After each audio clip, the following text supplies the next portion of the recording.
The story of Neda's death starts with the June 2009 presidential election. Among Neda's friends, skepticism ran high that they could unseat President Ahmadinejad.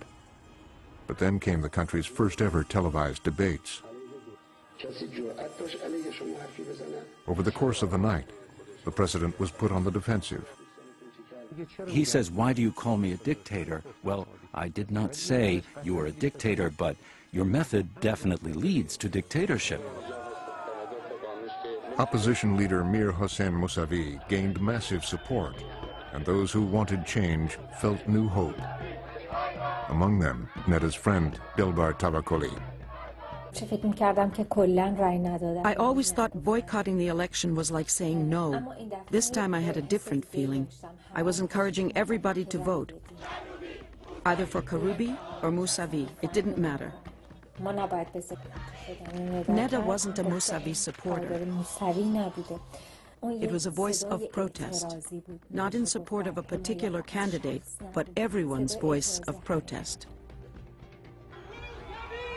As a new opposition movement surged around Mousavi, this was no longer the election foreign journalists like Scott Peterson had been let in to cover.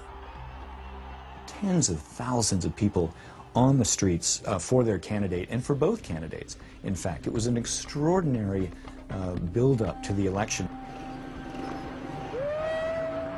But for the reformists, thoughts of victory gave way to new fears. Just a few days before the vote, there was a rumor that swept the text messaging system, and that was that Ahmadinejad's people had imported 2 million pens with disappearing ink. And of course, the point was that all of these people who would turn out to vote for Mousavi, their votes would be nullified because within an hour or two that mark would disappear, and therefore it wouldn't matter. So just something like that, a rumor which is fed by text messages, meant that almost every single voter that I saw on voting day was carrying their own pen. Election day, June 12th. Both sides turned out in force, even those who'd stayed away before.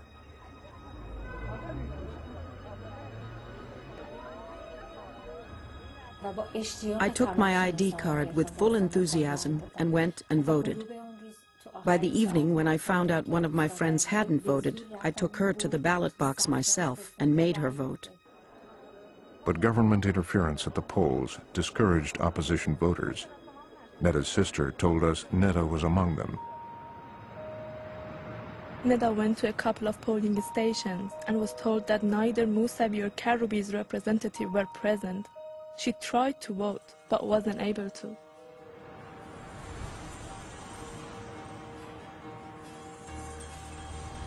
Opposition supporters said they couldn't trust the officials manning the polling stations. More alarming were the government paramilitaries, called Basijis, who now had been mobilized.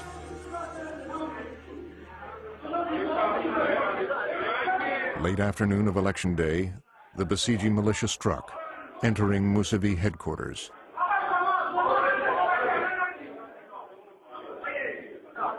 An eyewitness filmed on a camera phone as police tried to remove the Basiji, but they announced they had orders to shut down the office. Then, a few hours later, another blow to the opposition. State media's surprisingly early announcement of a winner. The first reports, in fact, came from Fars News, which put up an initial story saying what the actual results were. And it was well ahead of its time. Obviously, it had been prepared in advance, and it wasn't long before it disappeared. But we had this initial statement that Ahmadinejad was doing very, very well. But across Tehran, the opposition was projecting its own victory. ما به هر حال خود را پیروز قطعی این میدان می‌دانیم بر اساس قرائنی که در دست داریم. In the confusion, focus fell on the Interior Ministry, where the votes were supposed to be counted. It was probably around 10 o'clock, and still some of the polling stations were not yet closed. But we were surprised to see that right there where the Ministry of Interior building is, which is of course where they were going to do all the voting and the tabulations for this election. They sealed it off with concrete.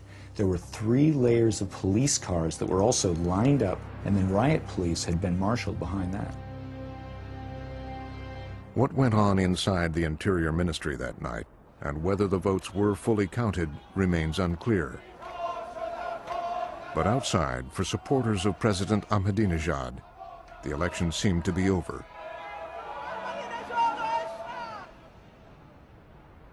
The next morning, the official results were broadcast to the world. The Iranian Interior Minister said the election procedures are very clear and the government abided by law in all voting stages. Somehow that day felt like the end of everything. And the worst feeling was that I had unwittingly helped them gain that legitimacy. آقای محمود احمدی نژاد 24,527,516. Much was made of Ahmadinejad's margin of victory. Ahmadinejad broke the 1997 record of former President Mohammad Khatami, who got 63% was exactly the figure leaked the previous night, before the polls had closed. Meanwhile, Hossein Mousavi has strongly protested the vote, calling it a charade. One reporter from Press TV, Iran's state English-language station, was shocked at her channel's reports. So my colleague calls, and he said, like, why aren't you at work? And I just said, I'm not coming to work. And he said, oh, wow, well, maybe you can come tomorrow. Maybe we can get someone else to do the show today. I'm like, no, I'm really not coming to work anymore because I'm not happy with the coverage of this network. I cannot do this. Faranak quit state TV in protest and took to the streets.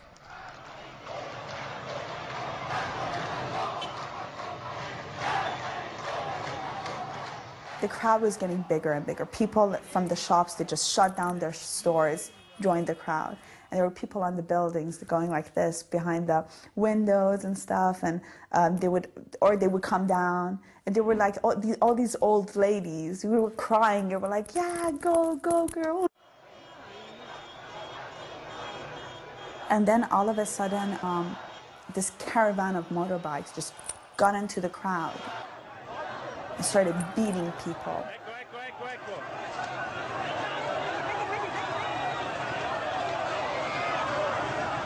A special unit of riot police had been dispatched, trying to take back the streets.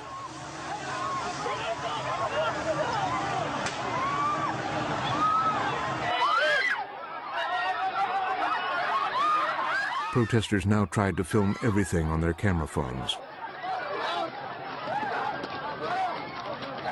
A sophisticated new form of resistance.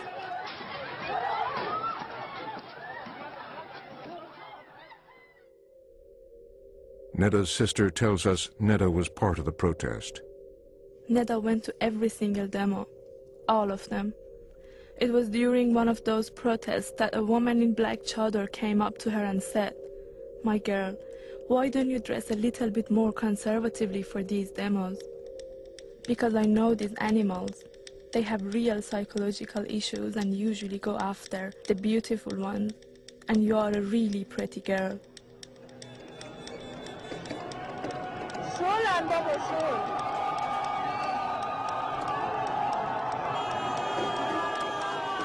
We were a few girls, and we thought that if we stand on the front line and start throwing stones, you know, the police would be more hesitant to shoot at a girl or beat a girl. Little did we know that we would be the first people to get actually attacked.